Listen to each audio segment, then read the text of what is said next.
મિત્રો તમારા કિચનમાં કાંધી માળિયા આવતા હોય ને છતમાં લાદી મારતી હોય વારંવાર પડતી હોય ને તો તમે આ કરશો ને તો લાદી પણ નહીં પડે અને સરસ લાદી પર તમારી છતમાં છોટી જાય. તો મિત્રો આ છે NSA બેગ. તો NSA બેગમાં તમારે માલ બનાવી લેવાનો છે અને કમ્પ્લીટ માલ લાગે એ રીતે મારવાનો છે કે લાદી પોલી ન રહે એ રીતે મારવાનો છે. તો તમારે છતમાં લાદી પર એકદમ છોટી જશે અને હું તમને બતાવીશ કે કઈ રીતે છતમાં લાદી છોટે.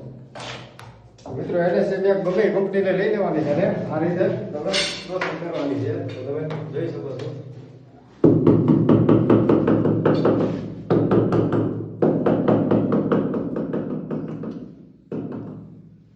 તો મિત્રો આ છતની તમે લાદી જોઈ શકો છો. આ રીતે મારવાથી લાદી પડશે પણ નહીં અને એકદમ સુપર છૂટી જાય અને કોઈ જાતની સમસ્યા પણ નહીં આવે. તો તમને આ જુગાડ કેવો લાગ્યો તે કોમેન્ટ કરજો. તો ફાઇનલી આપણે કાંધી માળિયામાં છતની લાદી મારી દીધી છે. તો મિત્રો કોમેન્ટ કરજો તમને કેવી લાગી.